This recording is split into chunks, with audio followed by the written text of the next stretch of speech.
Bonjour. Quel est votre verset biblique préféré?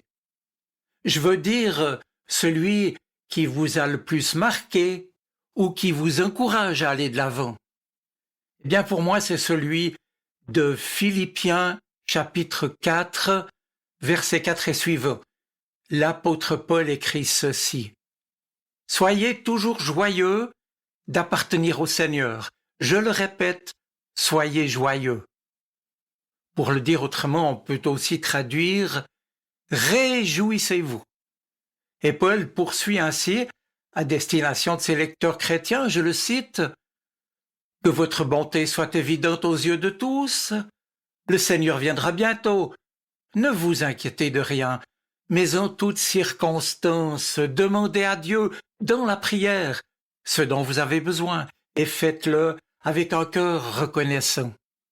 Et la paix de Dieu, qui dépasse tout ce que l'on peut imaginer, gardera vos cœurs et vos pensées en communion avec Jésus-Christ. » Mes amis, je trouve en effet que ces versets nous sont extrêmement précieux pour nous encourager quand rien ne va de soi ou quand tout va mal.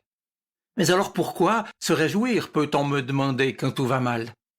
Eh bien, je répondrai d'abord en rappelant que dans le Nouveau Testament, la joie, en grec xara, exprime précisément le fait d'appartenir au Seigneur. Soyez joyeux, écrit Paul, littéralement, dans le Seigneur, c'est-à-dire d'être en communion avec lui, de lui être unis, attachés, de vivre de son amour, de sa grâce et de ses promesses. C'est le grand scientifique, philosophe et chrétien Blaise Pascal qui disait que l'être humain est né pour la joie. Mais pour le chrétien, la joie n'est en rien liée à la réussite ou au plaisir. Elle est, déclare le Nouveau Testament, un fruit de l'habitation et de l'action du Saint-Esprit en nous, une réalité intérieure qui ne peut être produite que par l'œuvre bienfaisante de Dieu en nous. Si nous comprenons ainsi la joie, fruit de l'esprit, alors nous saisissons qu'il y a une différence entre la joie et le bonheur. Le bonheur est un état qui varie en fonction des circonstances, des événements, alors que la joie est une attitude du cœur. De même, ce qui déclenche ou enclenche l'un ou l'autre, si je puis dire, est fondamentalement différent. Pour l'un, le bonheur, c'est ce qui m'arrive ou que j'obtiens.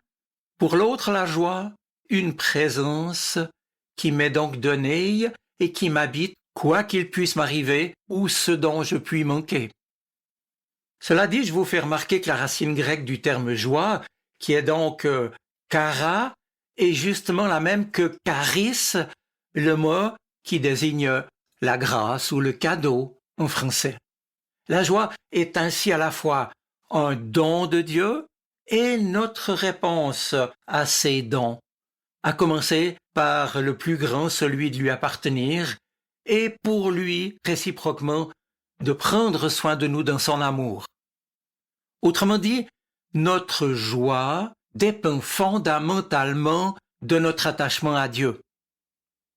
Il est certain que nous tous, à un moment ou à un autre, nous passons par des épreuves et par des périodes difficiles qui sont autant de passages incontournables dans notre existence humaine ici-bas, c'est vrai.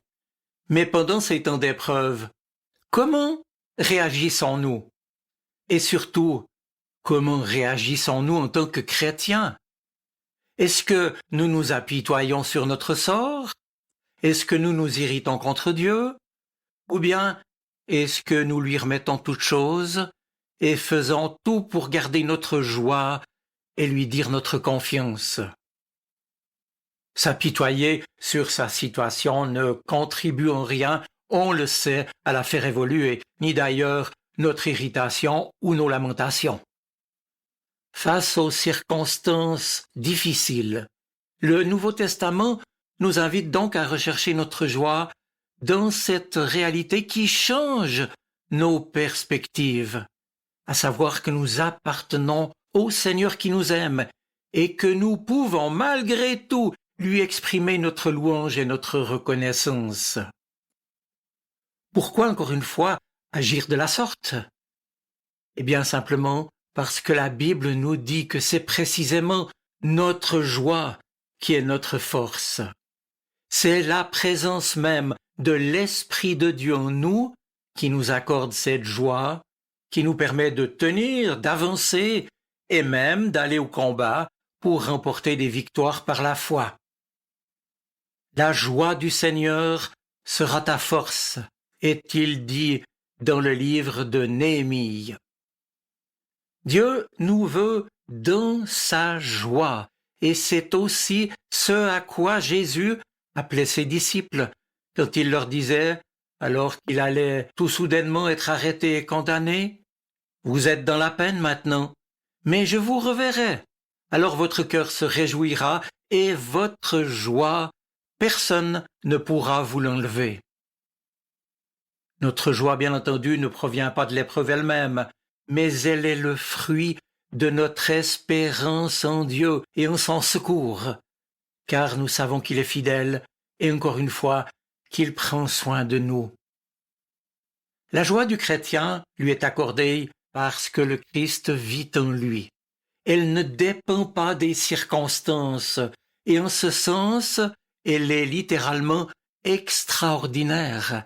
Elle lui est accordée au-delà de son ordinaire. Or Dieu, au chrétien, ne lui demande pas de se réjouir de ses problèmes, ni de le remercier pour la maladie, un accident ou un deuil, bien entendu. Dieu ne lui fait pas de cadeaux empoisonnés. Jésus ne nous a-t-il pas dit et répété que notre Dieu est un Père bienveillant, fidèle et bon, qui toujours veut donner le meilleur pour ses enfants?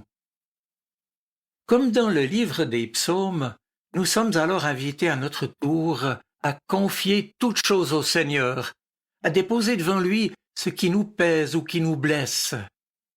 Oui, cette attitude vraie et sincère du psalmiste, personnellement souvent m'a aidé quand je relisais ce qu'il expérimentait lui-même, par exemple au psaume 3, 13, 18, 43 ou 103, etc. Mes amis, lisez, relisez les psaumes, vous y trouverez de l'aide assurément. Réjouissez-vous toujours dans le Seigneur, je le répète, dit Paul, réjouissez-vous.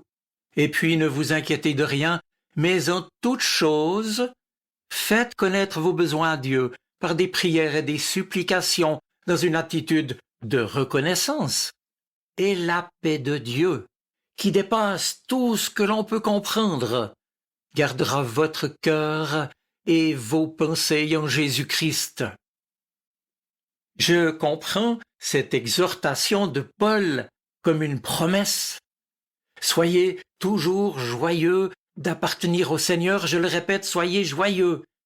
Je peux me réjouir à mon tour dans le Seigneur, même si je traverse des difficultés ou que je rencontre l'épreuve, car lui m'y accompagne. Ainsi, sans devoir faire l'autruche et mettre ma tête dans le sable, je peux faire face avec plus de confiance en Dieu, sachant qu'il m'aidera. Et là, précisément, l'important n'est pas ce qui m'arrive, mais ce que je puis faire de ce qui m'arrive, avec lui, bien sûr, confiant de son aide, me réjouissant de lui appartenir. Je remercie Dieu pour sa présence. Je le loue et je me réjouis pour ce qu'il va pouvoir produire dans ma vie, malgré les difficultés que je peux rencontrer. Car l'assurance que l'Esprit Saint fait grandir en moi, c'est que les circonstances, aussi contraires soient-elles, ne seront pas le dernier mot de Dieu pour ma vie, pour nos vies. Il l'a proclamé et montré lui-même. Souvenez-vous, c'était au matin de Pâques. Avec en plus cette conviction, comme le dit encore l'apôtre Paul, c'est en Romains chapitre 8. Nous savons que toute chose contribue au bien de ceux qui aiment Dieu, de ceux qui sont appelés selon son plan. Et poursuit Paul, que pourrions-nous dire de plus? Si Dieu est pour nous, qui peut être contre nous? Il n'a même pas épargné son propre Fils, mais il l'a livré pour nous tous. Comment ne nous donnerait-il pas tout avec son Fils? Qui peut alors nous séparer de l'amour du Christ? La détresse le peut-elle ou bien l'angoisse? Ou encore la persécution, la faim, les privations, le danger, la mort? Eh bien, conclut l'apôtre Paul, en tout cela, nous remportons la plus complète victoire par celui qui nous a aimés. Oui, j'ai la certitude que rien ne peut nous séparer de son amour, ni la mort, ni la vie, ni les anges, ni d'autres autorités ou puissances célestes, ni le présent, ni l'avenir, ni les forces d'en haut, ni celles d'en bas, ni aucune autre chose créée, rien ne pourra jamais nous séparer de l'amour que Dieu nous a manifesté en Jésus-Christ notre Seigneur. Mes amis, je vous souhaite une bonne semaine. Soyez bénis. Amen. Sa parole résonne dans mon cœur. Elle est vivante, elle parle. Elle m'aide à choisir, m'illumine. Elle est vivante, elle est poignante, elle touche mon cœur.